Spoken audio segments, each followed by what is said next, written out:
보수적인 성향을 가진 우리나라의 많은 기독교인들은 오늘날 급변하는 문화와 사회의 그런 도덕성, 무너지는 그런 도덕성을 보면서 큰 위기감을 느끼고 있습니다. 그래서 어찌하든지 나라의 타락을 막기 위해서 광화문으로 달려가 기독교의 소리를 내야 한다고 이들은 생각합니다. 반면에 진보적인 성향을 가진 기독교인들은 현실을 조금 다른 관점에서 바라봅니다. 교회가 문화적으로 표류하고 있고 또 도덕적으로 역시 좀 어떤 문제를 더 우리 스스로 갖고 있다고 그렇게 여기는 그런 문제의식이 있죠. 그래서 어찌하든지 간에 새로운 어떤 대안 문화를 개발하고 더 뛰어난 도덕성을 발휘해서 그리고 사랑을 실천해서 세상에 감동을 줘야 한다라고 말합니다. 소위 선한 영향력을 미치는 일을 해야 한다라고 이렇게 생각을 하는 것이죠. 물론 이 두 입장만 있는 것이 아닐 것입니다. 이 중간에 어딘가에 서 있는 사람들도 있을 거고 또 어떤 입장을 취해야 되는지 고민하는 사람들도 있을 거예요. 그런데 여러분들 일단 긍정적으로 이 모든 것을 봅시다. 보수적인 기독교인들은 아주 순수한 신앙적인 열심으로 나라를 위하고 있는 것이죠. 또 한편 진보적인 기독교인들은요, 좀 더 지혜롭고 전략적으로 또 실천적으로 어떤 나라와 또 세상의 유익을 위하고자 합니다. 둘 다 긍정적인 그 목적을 위하여서 좀 다른 방식들을 취하는 것입니다. 따라서 우리가 거시적인 그 관점에서는 우리 각자가 어떤 편에 서 있든지 서로를 인정하고 용납할 수 있어야 합니다. 또 가능한 서로를 이렇게 자기의 형제로 한 교회로 받아주면서 많이 대화하고 서로 나은 길을 모색해야 할 것입니다. 그런데 여러분들 이 그 보수적인 입장이든 아니면 진보적인 입장이든 어떤 관점을 취하든지 간에 주의해야 할 한 가지 중요한 사실이 있습니다. 그것은 이 대한민국이 변해서 하나님 나라가 돼야 한다고 믿거나 그렇게 변화될 수 있다라고 생각하는 것입니다. 그럼 이것은 전혀 성경적인 것이 아닙니다. 왜냐하면 하나님께서는 우리에게 이 세상의 나라를, 이 대한민국을 하나님의 나라로 바꾸라고 하신 적이 없습니다. 또 예수님도 이 땅에 오셔서 하나님 나라를 선포하셨을 때 하나님의 나라가 가까이 왔다, 임했다라고 하셨지 이 세상을 하나님 나라로 바꿀 거다라고 말씀하시지 않으셨기 때문입니다. 또 그분은 우리더러 이 세상 나라를 바꿔야 된다라고 하지도 않았습니다. 그런데 많은 사람들이 이 부분에 있어서 자꾸 착각을 해요. 보수적인 입장을 취하든 진보적인 입장을 취하든 마치 중세 카톨릭이 그랬던 것처럼 온 세상을 기독교화하는 것, 기독교적인 나라로 바꾸는 그런 꿈을 꾼다는 거예요.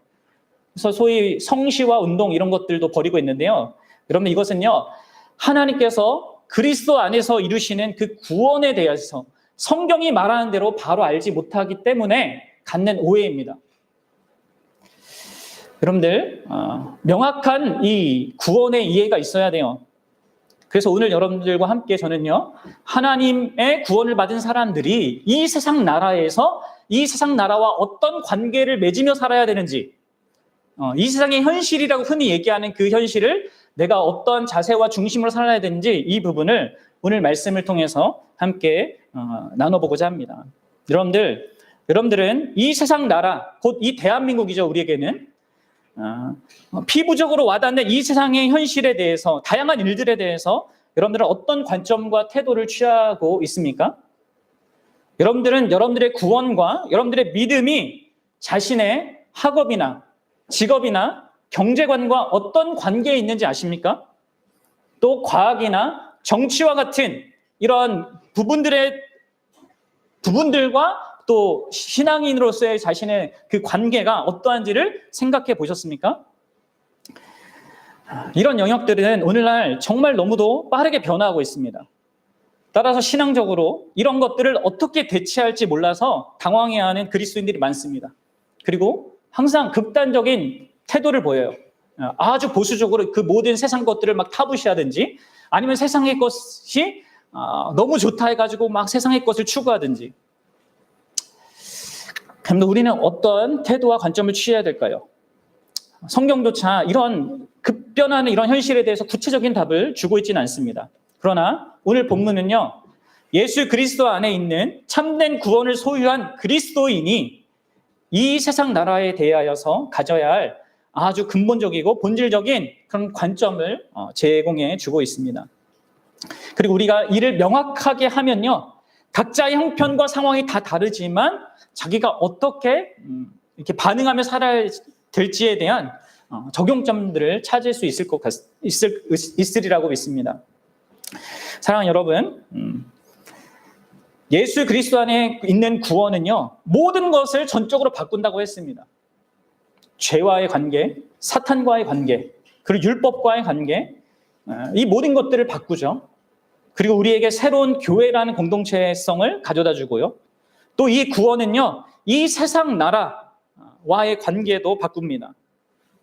오늘 이 내용은 특히 또 우리 교회의 세 가지 비전 중에 하나인 참된 삶과도 관련된 내용이니까 또 그것과 관련해서 아주 기초적이고 중대한 그런 내용을 담고 있으니까 여러분들이 잘 듣고 자신의 삶 속에서 이러한 중심으로 살고자, 적용하고자 성령의 도우심을 구하면서 그렇게 할 수 있었으면 좋겠습니다. 본래 이 한 번에 이 내용을 전체 살피려다가 좀 양이 많은 것 같아서 두 번에 걸추어서 나누어서 좀 설명하고자 합니다. 오늘 하고 이제 다다음 주가 되겠죠. 다음 주 우리가 수련회 말씀을 하니까요. 자, 이 세상 나라 안에서, 이 대한민국 안에서 그리스도인은 어떤 정체성을 가지고 살아야 하는가, 이것을 보고요. 그 다음 시간에는 구체적으로 어떻게 살아야 되는지 이 부분을 살피고자 합니다. 먼저 여러분들, 이 세상 나라 안에서 여러분들은 어떤 자입니까? 이 세상을 여러분들은 어떤 관점으로 살고 있습니까? 그런 의식이 있습니까? 아니면 그냥 삽니까? 일단 이 부분을 좀 살피기 전에 지난 시간 다뤘던 것이 이제 9절에 우리가 배웠기 때문에 잠깐 언급하고 갑시다. 우리 9절을 한번 읽어보도록 하겠습니다. 시작. 그러나 너희는 택하신 족속이요 왕 같은 제사장들이요 거룩한 나라요 그의 소유가 된 백성이니 이는 너희를 어두운 데서 불러내어 그의 기이한 빛에 들어가게 하신 이의 아름다운 덕을 선포하게 하려 하심이라. 아멘. 여러분들, 이 본문의 말씀은 지금 무엇을 얘기해 줍니까?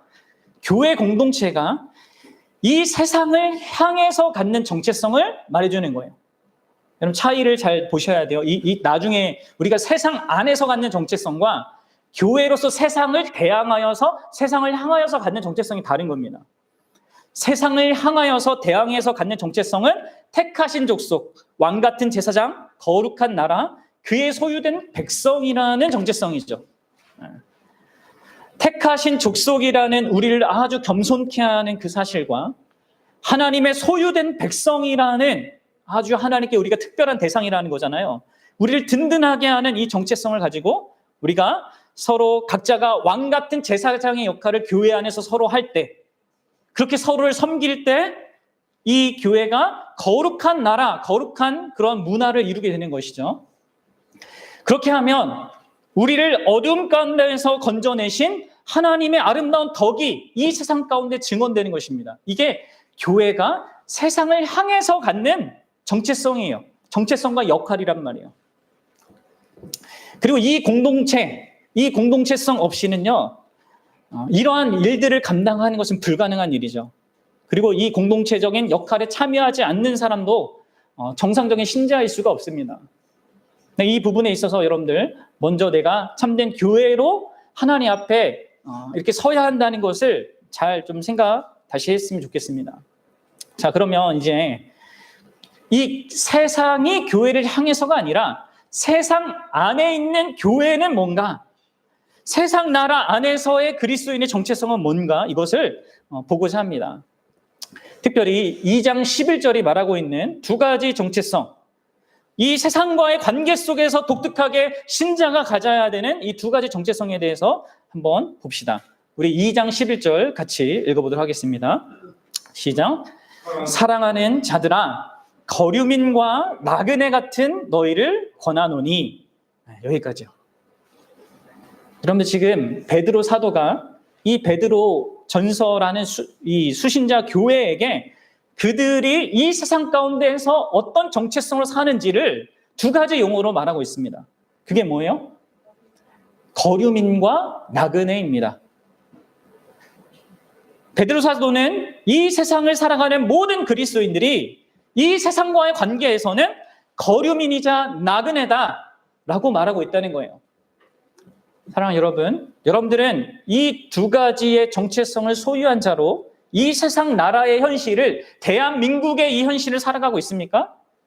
자기가 대한민국이라는 그 나라 안에서 거류민이자 또한 나그네라는 것을 알고 살아가고 있냐는 거예요.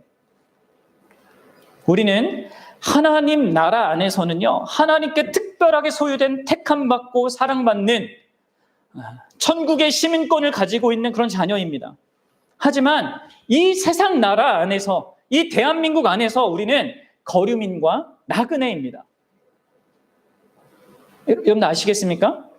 이는 마치 뭐 가정에서, 쉽게 비유하면 가정에서 남편과 아내가 그 가정에서 남편과 아내지만 또 사회에 나가면 뭐 팀장도 되고 직원도 되고 뭐 하는 것처럼 각각의 영역에서 이러한 역할들이 있는 거 아닙니까? 마찬가지예요. 우리 신자들은 이 세상 나라 안에서요, 거류민과 나그네인 겁니다. 이런 그리스도인으로서의 두 가지 이런 그 내용들, 정체성에 대한 이해가 여러분들 있어야 합니다. 이게 빈약하면요, 그 사람은 이 세상에 헛된 것, 결국 없어지고 썩어질 것에 자신의 소망을 들고 그것을 쫓아가게 됩니다. 그리고 이 세상에 일어나는 수많은 일들에 의하여서 늘 일일비하는, 우울해졌다가 막 기뻤다가 그런 경험을 자주 할 수밖에 없어요. 여러분들 이 세상 나라 안에서 내가 누구냐, 난 어떤 자로 살아가느냐, 이 자기 정체성이 분명해야지만 자기의 삶의 방식과 방향성과 목적이 달라질 수밖에 없는 것입니다. 여러분들 우리는 거류민과 나그네입니다. 그러면 이 말이 일반적으로 주는 인상이 있죠. 뭡니까? 우리는 이 세상 나라에서 무엇을 이루고 성취하고 성공하고 이것을 목적하며 사는 자들이 아니에요. 이 세상에서 안전을 확보하고 영구히 살 사람처럼 사는 사람들이 아니란 것입니다. 그것과는 거리가 먼 삶이라는 거예요. 그렇다고 여러분들 우리가 이 세상과 등지고 사는 것을 말하는 것입니까? 아니죠. 이 세상과 등지고 살아가는 사람들은 수도자라고 부릅니다. 우리는 수도자가 아닙니다. 수도원에 들어가서 우리끼리 사는 사람들이 아니에요. 이 세상을요, 거류민과 나그네로 사는 것입니다. 자, 그러면 거류민과 나그네로 산다는 게 뭐냐, 이것을 좀 보도록 하겠는데요. 사전적으로 보면 여러분들 거류민은 남의 나라 영토에 잠시 머물면서 사는 사람을 의미합니다. 돌아갈 자기 고국 땅이 있는 자들이죠. 오늘날 이민자들과 유사합니다. 한편 나그네는 어떤 사람입니까? 유사하죠. 그들도 자기 고국을 떠나 다른 곳에 잠시 머물거나 떠도는 사람을 의미해요. 그런데 여러분들 우리는 이 용어를 이해할 때 언제나 성경의 전체 맥락 안에서 이 용어를 이해해야 합니다. 이것이 우리가 성경을 읽고 해석할 때마다 중요하게 생각해야 될 내용이에요. 사전적인 정의를 가지고 성경을 읽거나 내가 규정하고 있는 개념 있잖아요. 내가 생각하는 거류민, 내가 생각하는 나그네의 개념으로 성경을 읽으면 항상 오류에 빠져요. 그러니까 여러분들 우리는 성경에서 이 의미가, 이 단어가 어떤 의미를 갖는가를 봐야 한다는 거예요. 자, 그러면 베드로 사도는 이 두 용어를 어떤 의미로 사용하고 있을까요? 그는 구약의 전문가입니다. 그렇죠? 따라서 이 용어는요, 베드로 사도가 구약의 전체 큰 맥락에서 가지고 사용하는 이야기예요. 그래서 여러분들의 이해를 돕기 위해서 먼저 나그네라는 이 개념에 대해서 함께 생각해 보겠습니다. 자, 첫 번째 정체성인 거죠. 우리는 나그네다. 히브리서 기자는요, 구약의 모든 믿음의 사람들이 다 나그네였다라고 이렇게 규정해요. 자, 히브리서 11장 13절 봅시다. 히브리서 11장 13절. 같이 읽어보도록 하겠습니다. 시작. 이 사람들은 다 믿음을 따라 죽었으며 약속을 받지 못하였으되 그것들을 멀리서 보고 환영하며 또 땅에서는 외국인과 나그네임을 증언하였으니. 여러분들, 시대를 막론하고 모든 하나님의 백성은요, 이 세상의 현실을요, 나그네로 살아가는 겁니다. 그럼 여러분들, 나그네의 가장 주된 대표 전형 누가 있을까요? 구약에서. 여러분 아십니까? 누가 떠오릅니까? 나그네 하면? 산에 올라가는 것 같은데? 가장 전형적인 대표는 아브라함입니다. 아브라함과 그의 가족입니다. 아브라함은 자기 자신을 나그네로 이렇게 표현했는데 우리 창세기 23장 4절을 같이 보도록 하겠습니다. 아브라함이 이렇게 얘기하는 거예요. 시작. 나는 당신들 중에 나그네요 거류하는 자이니 당신들 중에서 내게 매장할 소유지를 주어 내가 나의 죽은 자를 내 앞에서 내어다가 장사하게 하시오. 이렇게 뭔가 이런 그 땅에 거하는 백성과 뭔가 거래를 하면서 자신이 나그네임을 얘기합니다. 그 땅은 사실 하나님이 약속하신 땅이었거든요. 가나안 땅이었단 말이에요. 그런데도 자기를 나그네로 여기고 있어요. 하나님은 본래 이 아브라함과 특별한 언약을 맺었습니다. 은혜의 언약을 맺었죠. 온 세상 가운데 아브라함만, 그리고 그의 가정만 따로 구별하셨습니다. 거룩하게 하신 거죠. 신약 용어로 하면 그 아브라함과 그 가족을 교회가 되게 하신 것입니다. 그런데 여러분들, 교회가 되게 한 이 아브라함이 주변 이방인들로부터 분리되고 격리된 삶을 살아야 했던 것이 아니었습니다.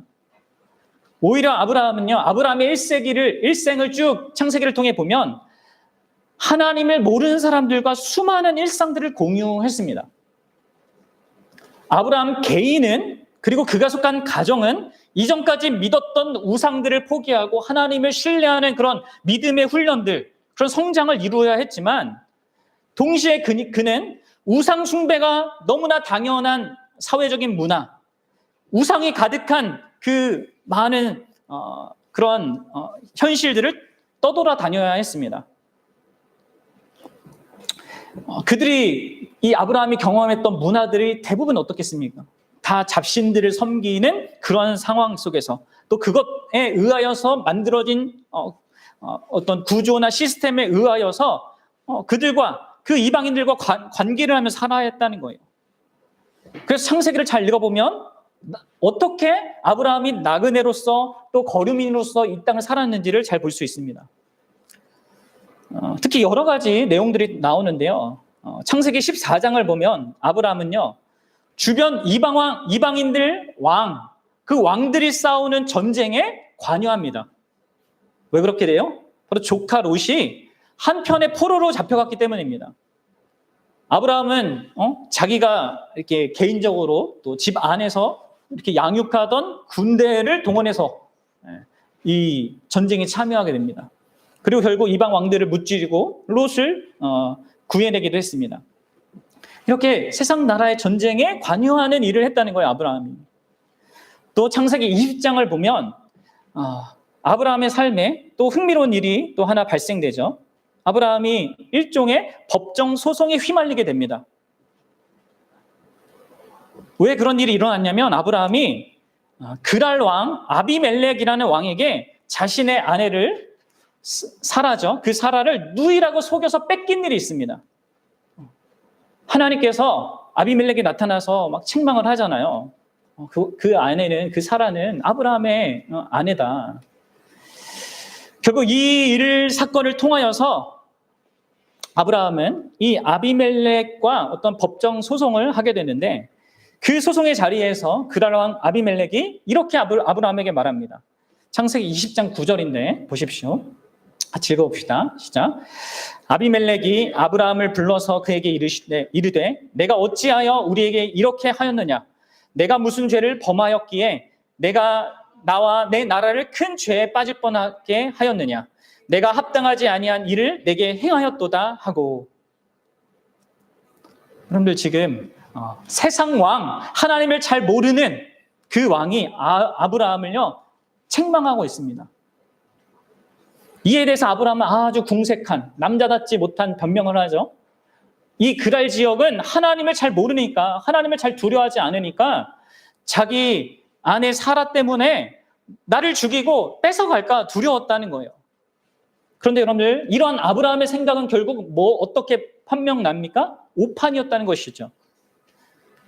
그리고 여러분들, 이 법정 소송에서 아브라함은요, 아비멜렉과 윤리적인 주제로 대화를 나누는데요. 결국 이 두 사람은 서로에게 흡족한 배상과 또 미래 관계에 대한 합의를 이끌어냅니다. 그리고 여러분들, 이 일이 있고 나서 21장, 그 다음 장에는요, 아브라함이 다시 이 아비멜렉을 만나서 어떤 언약을 맺거든요. 이번에는 소유권 분쟁과 관련된 거였어요. 그래서 다시 아브라함이 이 아비멜렉과 서로의 견해를 교환하고 서로가 받을 수 있는 그 합의를 또 이끌어내요. 뭔가 계속해서 아브라함은 세상 나라의 왕들이나 사람들과 이렇게 뭔가 접촉하고 관계를 맺는단 말이에요. 그 심지어 23장을 가보면 아브라함이, 우리가 아까 읽었던 본문인데, 이 헤브론 지역에서 헷 족속과 부동산 상거래도 합니다. 물론 여러분들, 아브라함은 자신의 모든 지역에서, 그 살아갔던 모든 땅에서 스스로 자기에게 소유한 집을, 또 땅을 완전히 구하진 않았습니다. 여러분들, 여기서 우리가 확인하게 되는 건 뭡니까? 나그네인 아브라함의 삶을 통해서 확인하게 되는 게 뭡니까? 그것은 이 세상을 살면서 언제나 신자가 윤리적으로나 어떤 정치적으로나 여러 가지 사회적인 조건으로 언제나 불신자보다 우월한 것은 아니라는 점이에요. 아브라함보다 아비멜렉이 더 높은 도덕성을 갖고 있었어요. 놀랍게도. 그렇죠? 게다가 여러분들, 신자와 불신자들이 서로 진지하게 윤리적인 대화를 나눌 수도 있고, 또 공정하며 서로 유익한 방향으로 분쟁을 해결할 수 있다는 것도 보여줍니다. 그렇죠? 비록 서로를 구분시키는 근본적인 영적인 대립이 존재합니다. 하나님을 알고 경외하는 것과 그렇지 않은 것은 엄청나게 큰 차이죠.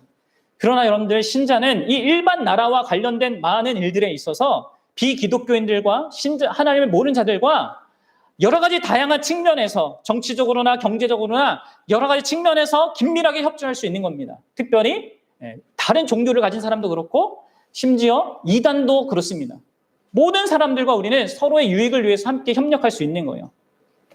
이게 여러분들, 우리가 대략적으로 살펴보았듯이 나그네 아브라함의 삶이었습니다. 주변 이방 이웃들의 일들에 긴밀히 관여하고 관여받고 사는 것입니다. 우리도 마찬가지예요, 여러분들. 오늘날의 신자도 이 일반 나라 안에서 기독교를 믿지 않는 이웃과 함께 여러 가지를 공유하면서 살아가는 것은 당연한 거고요. 그것은 자연스러운 것입니다. 그리고 그러면서도 우리는 나그네입니다. 다른 무엇이 있는 것입니다. 이 세상을 지나갈 곳으로 여기며 살아가는 것이죠. 특별히 하나님께 대하여서 전적으로 이웃과 구별된 어떤 행위와 그런 영역을 갖고 있는 것, 그게 바로 우리여야 한다는 것입니다. 자, 이게 우리가 첫 번째로 아브라함의 그 삶을 통해서 봐야 될 나그네의 그런 삶의 모습입니다. 그럼 두 번째로 거류민이라는 이 정체성을 함께 생각해 봅시다. 이 거류민의 주요한 측면들은요, 이 나그네와 비슷합니다. 그런데 이 거류민은요, 특별히 이들이 고국 땅으로부터 벗어나 있다는 것과 또 언젠가는 이들이 자기가 돌아가야 될 그 고국 땅, 꼭 본향이 있다는 이 사실이에요. 이게 가장 큰 거류민의 특징이죠. 아까도 말씀드렸다시피 국외에 사는, 다양한 나라에 사는 이민자들, 언제나 이 대한민국 이 조국을 바라보고 있지 않습니까? 돌아오고 싶어하고 마치 그런 거예요. 그런 자들이라는 거, 우리는. 여러분들, 구약에서 이렇게 전형적인 거류민의 예는요, 바로 바벨론 포로로 끌려간 유다 백성들입니다. 그들은 자신들의 죄로 말미암아 약속의 땅에서 쫓겨나서 바벨론으로 끌려갔습니다. 하나님은 추방된 이 유다 자손들이 바벨론이라는 우상을 섬기고 우상이 가득한 그 세상의 현실과 그 관점으로 형성된 모든 사회 구조 시스템 안에서 거류민으로 살도록 명령하십니다. 그것을 이제 예레미야 선지자를 통해서 말씀하시거든요. 우리가 지난번 수요 바이블 때에도 살펴봤는데요. 이 예레미야 선지자는요, 이 타국인 바벨론에서 하나님의 백성이 어떻게 살아야 하는지를 말해줍니다. 그들이 망명 생활을 하고 있지만 그 가운데서 일상의 삶을 충실하게 살아야 한다고 이렇게 권면해요. 우리 예레미야서 29장 5절과 6절을 보도록 하겠습니다. 예레미야 29장 5절과 6절입니다. 시작. 너희는 집을 짓고 거기서 살며 텃밭을 만들고 그 열매를 먹으라. 아내는 아내를 맞이하여 자녀를 낳으며 너희 아들이 아내를 맞이하며 너희 딸이 남편을 맞아 그들로 자녀를 낳게 하여 너희가 거기에서 번성하고 줄어들지 아니하게 하라. 네. 지금 뭐 하라고 합니까? 자기의 원수의 땅, 자기 나라를 망가뜨리고 자기를 포로로 끌고 온 그 나라에서 종으로 살아야 되거든요. 근데 종으로 살면서 집을 짓고 텃밭을 가꾸고 나무를 심고 결혼을 하고 자녀를 가지라고 합니다. 무슨 이야기입니까? 타국에서 일상의 삶을 살라는 거예요. 비록 종일지라 할지라도 이방의 땅이고 원수의 땅입니다. 게다가 여러분들 심지어 29장 7절에는요 아주 충격적인 이야기까지 해요. 예레미야 선지자가 7절 같이 읽어봅시다. 시작. 너희는 내가 사로잡혀 가게 한 그 성읍의 평안을 구하고 그를 위하여 여호와께 기도하라. 이는 그 성읍이 평안함으로 너희도 평안할 것임이니라. 그러면 우리에게는 이게 일상적인 그런 이야기로 들릴지 모르고 아무렇지도 않을지 모르겠지만 포로로 끌려간 종으로 살아야 되는 유다 백성들에게는 엄청난 요구입니다. 왜 그렇습니까? 지금 자기 고국을 쑥대밭으로 만들고 예루살렘을 다 무너뜨린 오만한 이 바벨론의 수도에서 오만방자한 그 바벨론 주인들의 그런 아주 이게 좋지 않은 대우를 받으면서 그런 철천지 원수 같은 그들의 복지를 증진시키고 그들의 평안을 구하고 또 뭐 하래요? 그들을 위해서 기도하래요. 그럼 모세 율법 아래서 교육을 받았던 이 유대 백성들에게 이 예레미야 선지자 이야기는 정말 이게 받아들이기 힘든 거였습니다. 상상할 수 없는 요구였어요. 왜냐하면 이스라엘 백성이 약속의 땅에 살 때는요, 하나님께서 이방인과 절대 타협하지 말라고 하셨거든요. 다 죽이거나 다 쫓아내거나 하라고 하셨습니다. 그런데 지금 하나님은 이제 상황이 달라졌죠. 이스라엘 백성이 자신의 죄로 말미암아 쫓겨난 그 바벨론 땅에 살게 되면서 단순히 보통 문화 활동에만 참여하는 것이 아니라 그 원수된 나라의 평안을 구하고 그들 위해 기도할 의무까지 있다는 것입니다. 정말 이스라엘 백성들에게는 까무러칠 정도로 말도 안 되는 요구였어요. 그래서 예레미야 선지자를 다 싫어했단 말이에요. 그럼 이제 하나님은 이 유다 백성의 그 번영이 그들이 살아가고 있는 바벨론 도시의 정치적이고 경제적인 번영과 불가분한 관계가 있게 될 것이라고 말하고 계십니다. 이렇게 유다 백성은 원수 같은 이방인들과 함께 살면서 삶의 많은 영역들을 공유해야 했고 그들의 유익을 구해야 했습니다. 그러면서도 여러분들 그들은 동시에 자신들이 아브라함의 자손이자 하나님의 백성이라는 그런 독특한 정체성, 바벨론 사람들이 갖고 있지 않는 그런 정체성을 가진 자들도 구별되어야 했다는 거예요. 바벨론 사람들과 함께 공유하는 문화적인 공통성이 무엇이든지 간에 이스라엘 백성은 또한 근본적으로 영적인 어떤 대립을 유지해야 할 의무도 같이 있었던 것입니다. 하나님께만 기도해야 했다는 거예요. 다른 모든 신은 안 돼요. 오직 하나님께만 기도해야 했습니다. 여러분들 보십시오. 이 지금 아브라함의 이야기나 유다 백성의 포로 이야기가 뭘 얘기해 줍니까?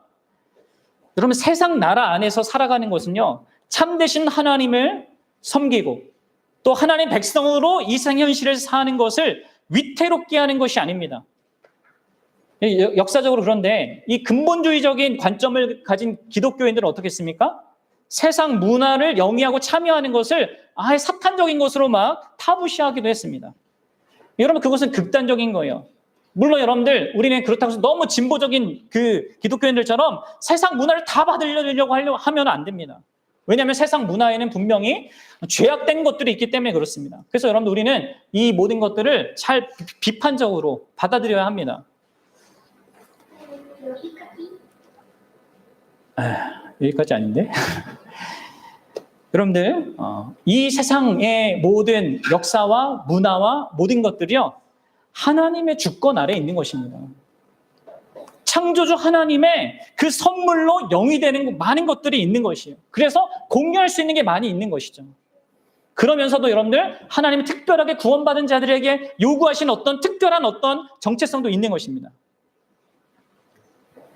자, 그러면서 여러분들 여기서 우리가 주목해야 될 것은 이 예레미야 선지자가 아주 중요한 한 가지 사실을 덧붙여 말하거든요. 그것은 바로 이 바벨론 땅이 궁극적으로 그들이 거할 새로운 본향은 아니라는 거예요. 그곳은 망명의 장소일 뿐이지 그들은 다시 약속의 땅으로 돌아가야 한다는 것입니다. 그래서 하나님께서는 이스라엘 백성이 이 망명 생활을 끝내고 70년 이후에는 예루살렘으로 돌아갈 것이라는 이 약속을 주시는 거예요. 우리 예레미야 29장 10절 11절 이어지는 그 내용을 읽어봅시다. 시작. 여호와께서 이와 같이 말씀하시니라. 바벨론에서 70년이 차면 내가 너희를 돌보고 나의 선한 말을 너희에게 성취하여 너희를 이곳으로 돌아오게 하리라. 여호와의 말씀이니라. 너희를 향한 나의 생각을 내가 아나니 평안이요 재앙이 아니니라. 너희에게 미래와 희망을 주는 것이니라. 아멘. 그럼 종종 설교자들이 11절 이 구절을 문맥에서 끄집어내서 마치 하나님께서 이 세상 나라에서 믿는 자들에게 평안을 주고 미래를 주고 희망을 준다는 식으로 이 세상에서 잘 먹고 잘 살게 해준다는 식으로 성공하고 돈 많이 벌게 해준다는 식으로 그렇게 이해하지만 여러분들 이 문맥은 그 말을 하는 게 아닙니다. 이 구절이 말하는 평안과 희망은 이스라엘 자손이 결국 망명 생활을 끝내고 하나님이 약속하신 땅으로 다시 돌아온다는 거예요. 70년 후에는 반드시 그 바벨론 삶을 청산하고 하나님이 약속하신 그 땅으로 오게 돼 있다는 것입니다. 그게 하나님이 생각하는 미래이고 희망이고 평안이에요. 여러분 아시겠습니까? 여러분 정리해 봅시다. 그러니까 여러분들 유다 백성들은 70년 동안만 바벨론에서 거류하면서 살 그런 운명이었던 것입니다. 아브라함이 나그네로 살아갔던 것처럼 아브라함의 자손인 이 유다 백성 역시 거류민으로 살아가야 했던 것입니다. 그들은 잠시 거주하는 그 도시의 일상에 적극적으로 참여해야 했습니다. 원수와 같은 바벨론 민족의 평안을 구하면서 그렇게 했습니다. 그러면서도 바벨론과 구별된 삶을 살아야 했던 것이죠. 자신들이 믿는 여호와 하나님만을 계속해서 신실하게 믿고 따라야 했습니다. 결국 바벨론의 종교를 수용해서도 안 됐고 그 나라를 자신들의 영원한 나라로 삼는 실수를 범해서도 안 됐습니다. 그리고 예레미야 선지자가 말한 대로 이들은 70년 이후에 가게 될 그 약속의 땅, 하나님이 주시고자 약속하신 그 땅을 돌아갈 그 소망을 붙들며 그럼 살아가야 했다는 것이죠. 여러분들 이스라엘 백성들이 그럼 지금도 유대인들이 어떻습니까? 세계 곳곳에 이게 퍼져 살면서 세상의 모든 것들을 막 쥐고 하잖아요. 그렇죠? 유대인들이 거의 막 많이 한단 말이에요. 열심히 일상을 살다 보면 그 세상 나라 안에서 많은 것들을 이루게 되겠죠. 하나님의 법칙이 10년 대로 거두니까. 근데 여러분들 70년이 지나면 어떻게 됩니까? 70년 기간이 끝나면요. 이들은 자기의 집과 자기의 텃밭과 자기가 지금까지 쌓아놓은 모든 여타의 사업들을 다 남겨두고 떠나야 합니다. 그래서 결국 하나님이 약속하신 그 땅으로 돌아가야 했던 거예요. 그래서 여러분들 이스라엘 백성들이 바벨론에서 보낸 그 시간들은요. 그들의 주인인 바벨론 사람들을 사랑하고 섬기는 시간인 동시에 결국 그 바벨론이 멸망하게 될 그날을 소망하는 시간이 되어야 했던 것입니다. 참 독특하죠? 독특한 관점으로 산 거예요. 여러분들 우리가 잘 아는 다니엘과 바로 세 친구가 이 예레미야 선지자가 말한 이 하나님의 명령을 따라서 산 삶의 그런 전형적인 예가 되는 거예요. 다니엘과 세 친구들이 어떻게 했습니까? 이들은 문화적으로 고립된 삶을 살지 않았어요. 바벨론 사람들과 마찬가지로 그들의 교육을 배웠고 그들의 정치에 깊이 참여했습니다. 그러면서도 구별된 삶을 살았죠. 어떻게 해요? 목숨의 위협이 있을 때조차 그들은 하나님께 대한 신앙을 포기하지 않았어요. 다른 모든 것들을 수용했지만 우상에게 바쳐진 그 음식을 거부했고 신상에게 절하는 그것도 거절했습니다. 한편 여러분들 이 다니엘과 세 친구는 이 바벨론이라는 이 세상 나라를 하나님 나라로 바꾸려고 하지도 않았어요. 이들은 이방인들에게 하나님의 말씀대로 살아야 된다 강요하지도 않았습니다.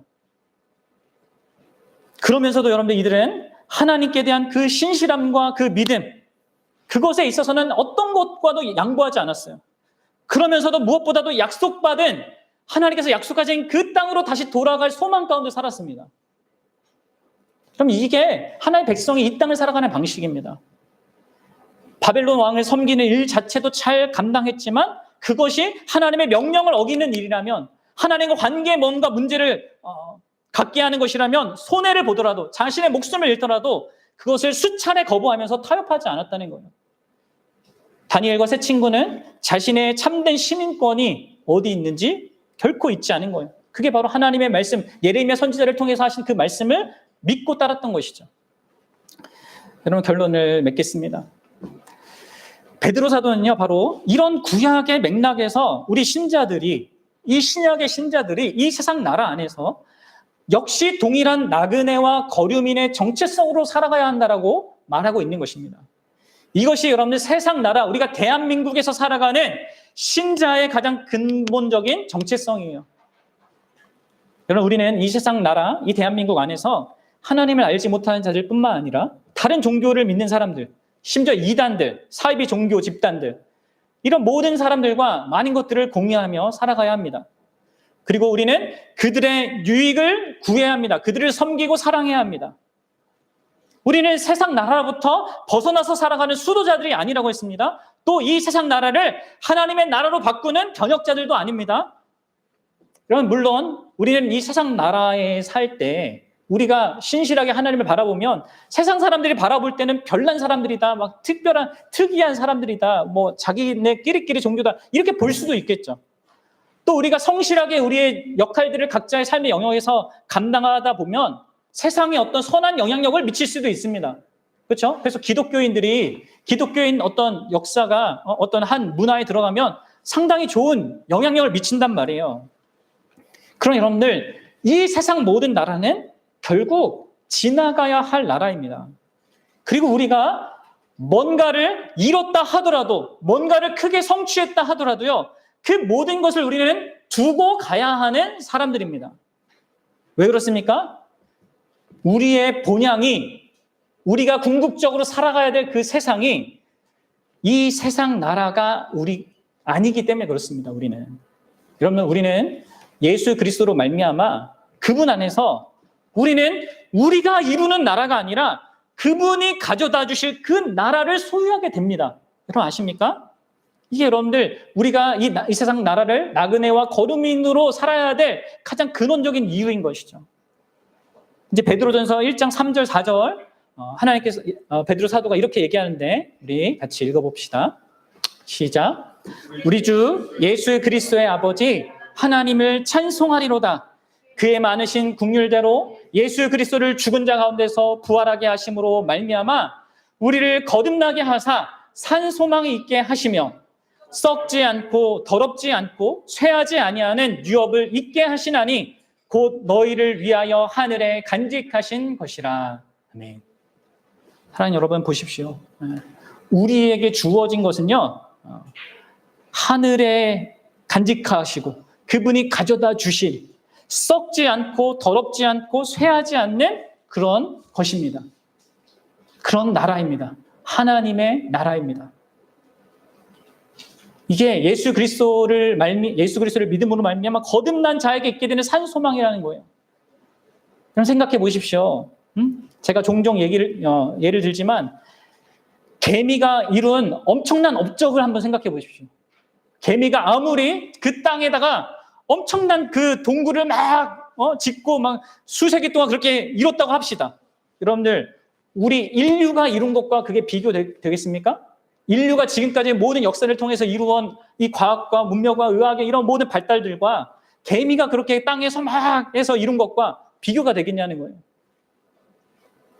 마찬가지로 여러분들, 우리 인류가 아무리 이룬 것이 위대하고 영광스럽고 우리가 볼 때 막 자랑스러워도 참 하나님이신 예수 그리스도께서 약속하신 그 하나님의 나라, 그분이 가져다 주실 그 하늘에 속한, 하늘에 간직된 그 유업과 비교할 수 있겠냐는 거예요. 아니죠, 여러분들. 그래서 여러분들, 우리가 소망하는 것은요, 내가 이루는 것으로 사는 것이 아니라 그 예수 그리스도께서 가져다 주실 그것을 소망하며 우리가 사는 거예요. 그리고 바로 그런 의미에서 우리는 이 세상에서 나그네와 거류민으로 삶을 살아가는 겁니다. 우리에게는 예수님이 하늘에 간직하고 계시고 그분이 마지막 날에 가져다 주실, 또 내가 죽으면 들어가게 될 그 썩지 않고 더럽지 않고 쇠하지 않는 그런 유업이 있는 나라입니다. 여러분 아십니까? 저 여러분들은 이게 있기 때문에 이 세상 나라를 나그네와 거류민으로 살아갈 수 있는 거예요. 이 세상의 삶의 현실에 최선을 다하고 충성을 다하고 다른 사람을 섬기고 사랑하지만, 그리고 많은 것들을 이루지만 그것을 전부로 여기지 않습니다. 지금 다 놓고 갈 거예요, 여러분들. 우리 죽을 때도 빨리 먹고 가잖아요, 그냥. 사랑 여러분, 오늘 우리가 성찬에 참여하는 것은요, 예수 그리스도께서 우리를 위해서 십자가를 지신 것을 되돌아보는 그런 의미도 있지만, 그분이 가져다 주실 우리의 새로운 본향, 바로 하늘에 간직한 그것을 누리게 될 그 영원한 잔치, 그 영원한 나라를 고대하는 그런 의미도 있는 것입니다. 여러분들, 예수님은 이 떡과 포도주를 주시면서 자기 자신이라는 최고의 선물을 주셨습니다. 그분께서 그분, 정말 우리를 사랑하셔서 자기의 전부를 주신 그분께서 가져다 주실 그 영광스러운 미래가 얼마나 영광스러울지, 아마 이 세상에 무엇으로 표현 안 돼서, 이런 요한계시록에는 뭐 황금이나 뭐 보석으로 된 이런 뭐 그런 천국으로 이렇게 묘사가 된 거잖아요. 그것을 우리는 고대하면서 이 성찬에 참여하는 거예요. 바라기는 저와 여러분들이 이 성찬에 그런 의미로 참여하고요, 이 세상 나라 안에서 나그네와 거류민으로 자기의 정체성을 분명히 하고 이 대한민국을 안에서 여러분들이 신자로서 잘 살아갈 수 있기를 바랍니다.